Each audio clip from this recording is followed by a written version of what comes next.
L'orateur étant épuisé, je passe donc la parole à Monsieur le ministre de la Justice, garde des Sceaux. Monsieur le ministre, vous avez la parole pour 30 minutes.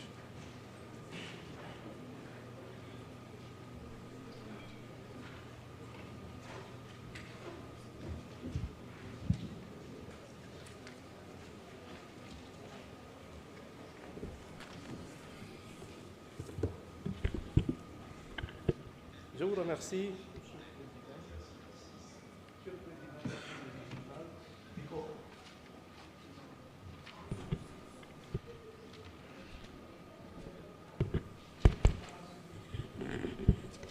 C'est bon.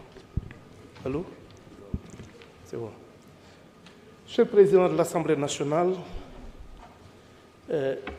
Monsieur le ministre du Travail, de l'Emploi, chargé des relations avec les institutions, honorables députés, mes chers collaborateurs, je voudrais, à l'entame de mon propos, présenter mes vives félicitations à Monsieur le Président pour sa brillante élection à la tête de cette prestigieuse institution et à l'ensemble des membres de l'Assemblée nationale pour leur brillante élection. Que le bon Dieu vous inspire dans vos travaux, d'autant que je ne doute absolument pas du bien fondé et de l'honorabilité des préoccupations qui sont les vôtres. J'ai aujourd'hui le privilège, et c'est la deuxième fois, de devoir défendre les deux projets de loi portant révision de la Constitution et suppression du Conseil économique, social et environnemental et du Haut Conseil des collectivités territoriales. Certains ont eu à s'étonner de l'option par le gouvernement de la voie parlementaire. Je dois dire que leur étonnement m'étonne également, dans la mesure où c'est l'article 103 de la Constitution qui privilégie les deux moyens, les deux procédures applicables en la matière, soit la voie référendaire, soit la voie parlementaire. Et il appartenait au gouvernement de choisir la voie parlementaire, ce qu'il a déjà eu à faire dans le passé. Parce que dans la législature précédente, j'ai effectivement eu, pour les mêmes motifs, pour les mêmes motivations, à défendre ce projet de loi. Et en défendant ce projet de loi, ce sont les mêmes motivations qui reviennent.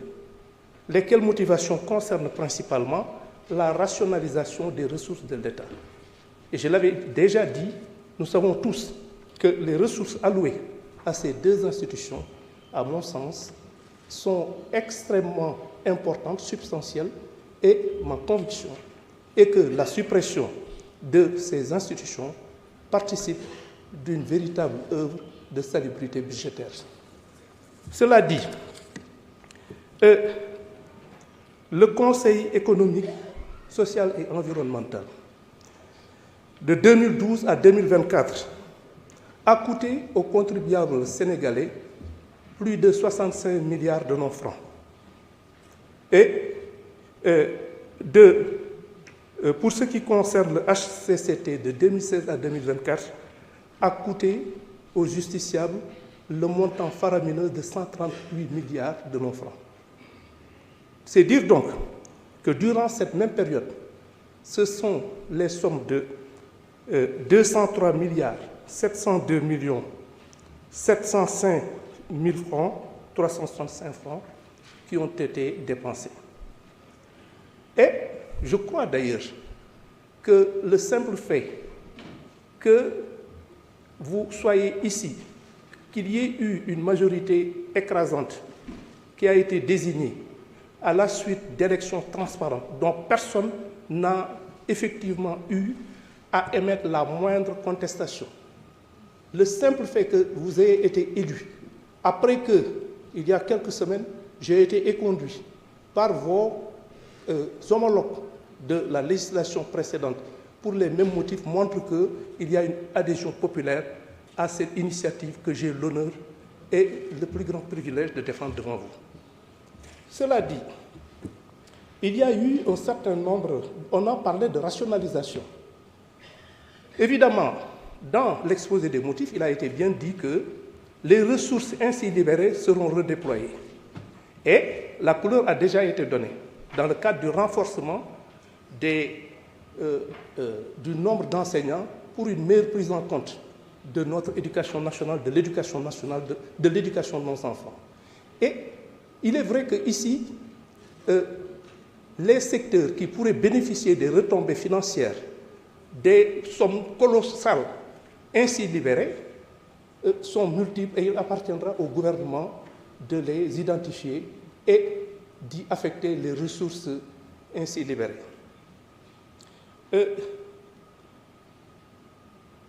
En dehors de cela, j'ai été interpellé sur un certain nombre de questions sur lesquelles je m'efforcerai de répondre de façon exhaustive. Il a été question beaucoup de l'administration pénitentiaire, des conditions de détention, des problèmes de prison. Actuellement, ce que je peux vous dire, c'est qu'il y a un projet de construction de 9 prisons. J'ai l'habitude de le dire en tant que militant des droits de l'homme, que quand une société qui se veut démocratique se permet d'envoyer certains d'entre ses membres pour des raisons tout à fait justifiées en prison, je crois que la moindre de ses responsabilités est justement de devoir organiser des conditions décentes pour les accueillir dans un environnement qui préserve leur dignité. Et donc, on l'a dit, il y a 9 prisons qui sont en cours de construction et il y a principalement le projet de construction d'une prison de 2500 places au niveau de Diamniadio et de 500 places à Fatick. De même, la question du tribunal de Kaffrine a été, du département de Kaffrine, la prison de Kaffrine a été posée. J'ai eu le privilège le 24 octobre dernier d'installer ce tribunal de grande instance de Fatick. Et il est vrai qu'il va falloir réaménager cette prison qui doit effectivement faire face à de nouvelles contraintes. Des contraintes inhérentes au fait que, évidemment, il ne s'agit plus d'un tribunal d'instance, mais d'un tribunal de grande instance, avec tout ce que cela comporte comme aléas qu'il faudra prendre en compte. Et je crois que l'exposé tout à l'heure de l'honorable député Dang a été assez éloquent et ça entre dans le cadre de nos préoccupations et nous nous efforçons justement de régler ces questions.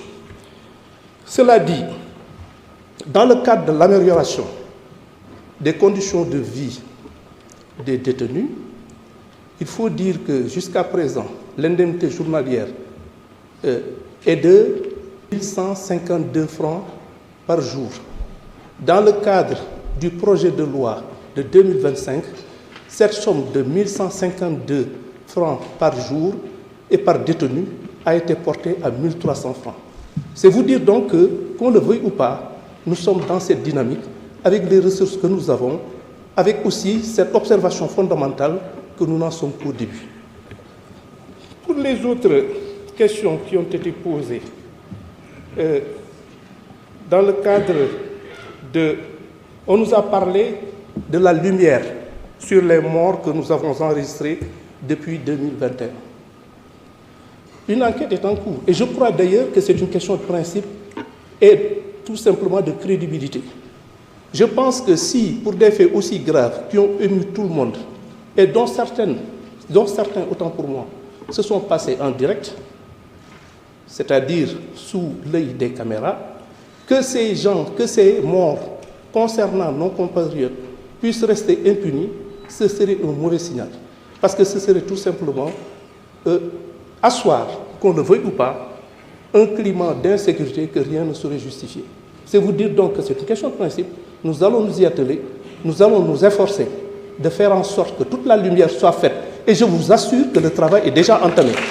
Toute la lumière sera faite et toutes les responsabilités seront établies et les personnes mises en cause, surtout les commanditaires, répondront de leurs actes.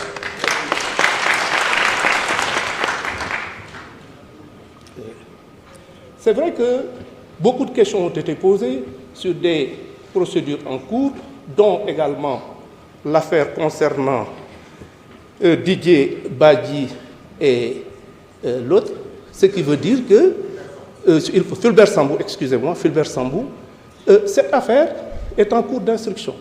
C'est-à-dire qu'à l'origine, il a été ouvert une information pour recherche des causes de la mort, mais c'est une priorité également. C'est une question prioritaire. Il va falloir déterminer les conditions dans lesquelles ces honorables gendarmes ont disparu et faire montre de la même détermination pour que les commanditaires et les exécutants de cette ignoble besogne puissent répondre leurs actes de la façon la plus rigoureuse.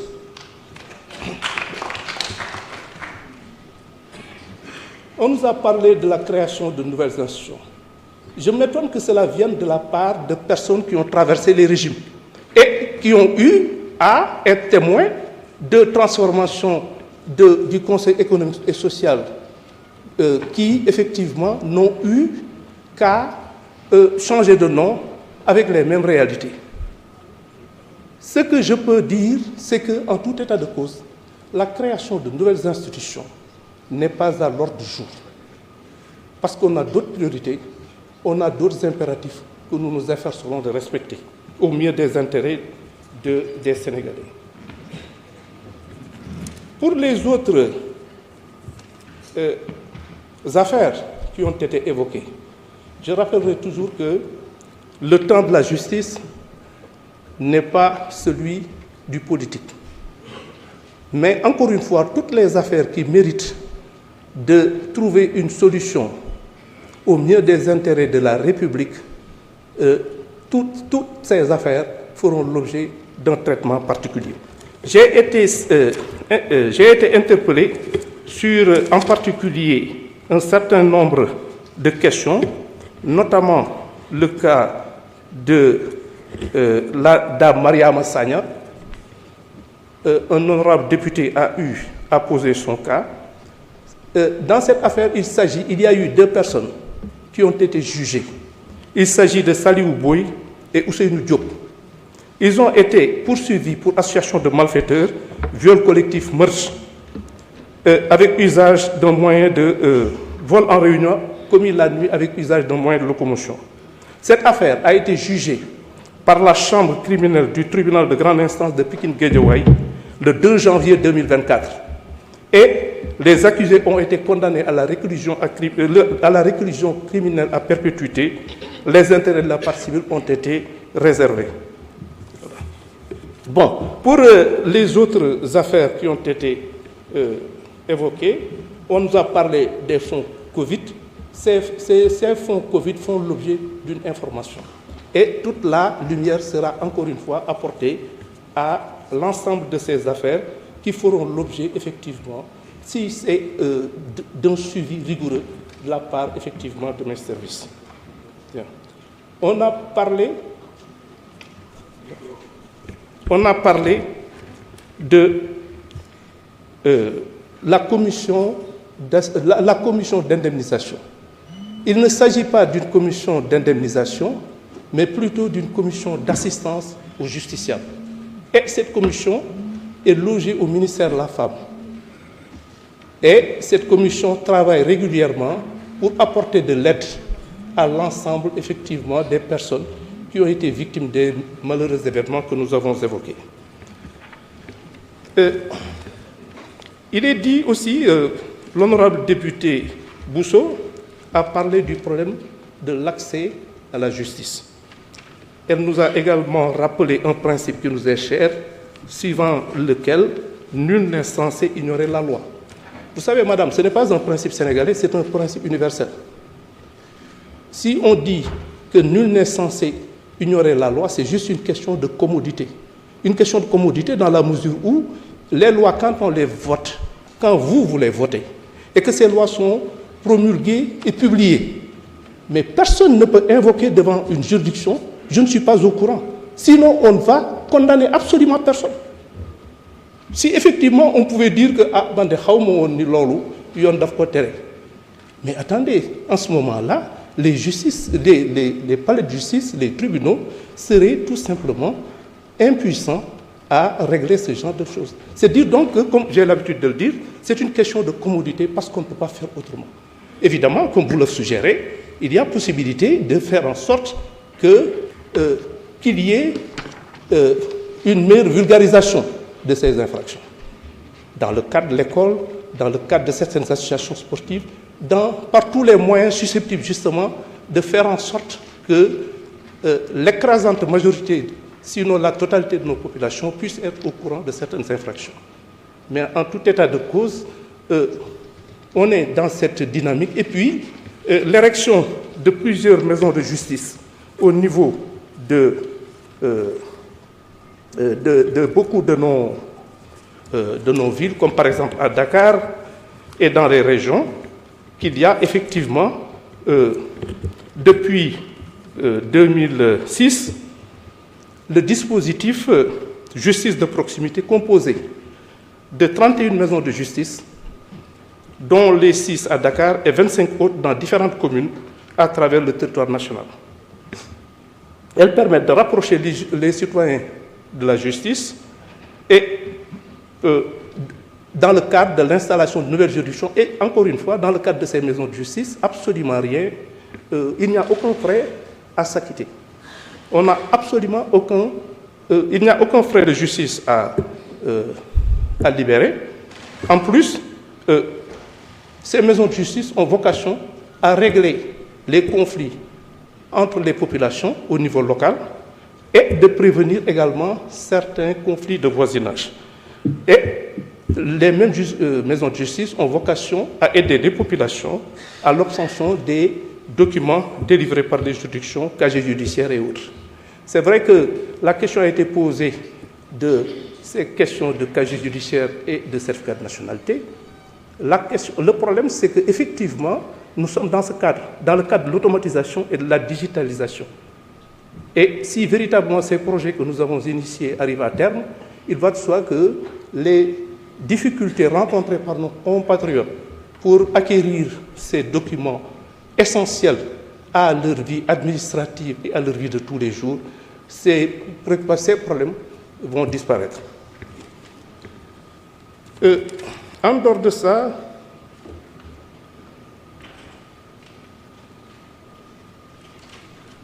certaines autres questions ont été posées. Je m'étonne que le député ici de Keur Massar ait pu poser le problème de la juridiction de Keur Massar, que j'ai eu le privilège et l'honneur d'installer le 22 octobre dernier. Donc, le problème du tribunal d'instance de Keur Massar est réglé. C'est un tribunal qui a été installé par moi-même sous ma présidence le 22 octobre dernier et c'est un tribunal qui est devenu fonctionnel. De la même façon que 2 jours plus tard, le 24 octobre 2024, j'ai eu le même privilège pour ce qui concerne le tribunal de grande instance de Kaffrine. De même que le 10 décembre dernier, c'est-à-dire il y a moins d'une semaine, j'ai eu également ce privilège en installant le tribunal de grande instance de Rufisque. Et c'est vrai que les populations de Pikine s'émeuvent quelque peu du fait que la juridiction ait été transférée au niveau de Diamniadio, mais je crois qu'aussi sont dans des conditions de travail et d'accessibilité beaucoup plus importantes. Et c'est le cas également du tribunal de grande instance de Rufisque, qui se trouve sur le même aire géographique. C'est vous dire donc que ce qui nous intéresse le plus, c'est justement de faire en sorte que, conformément évidemment à la politique que nous avons définie, que nous fassions en sorte que la justice se rapproche du justiciable. Sur la même lancée, les autres tribunaux de Fatick, de Diourbel et autres vont être installés, en fait inaugurés, c'est-à-dire que ces juridictions fonctionnent déjà, mais il y a de nouveaux locaux qui sont mis à leur disposition. C'est également le cas de Saint-Louis, et ce sera chose faite dès le mois prochain, Inch'Allah, au mois de janvier. Bon, l'assistance judiciaire à nos compatriotes de l'étranger relève de la compétence du ministère des Affaires étrangères dans le cadre de la protection consulaire. Je m'étonne quand même qu'on me demande d'intervenir auprès de juridictions étrangères, ce que je ne suis nullement disposé à accepter qu'on le fasse pour les juridictions sénégalaises. C'est vous dire donc que l'assistance consulaire peut effectivement s'exercer, mais de là effectivement à devoir, dans le cadre d'une affaire qui est pendante devant la justice, une justice indépendante, de devoir faire en sorte que les gens puissent avoir, ou en tout cas écoper d'une peine plus ou moins allégée, je suis désolé, mais ça n'entre pas dans le cadre de mes compétences.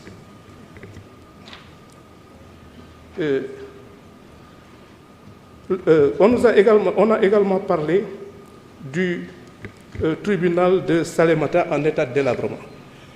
Je le reconnais, c'est également le cas du tribunal de Saraya, surtout à la suite des dernières pluies qui ont eu effectivement à endommager considérablement les locaux.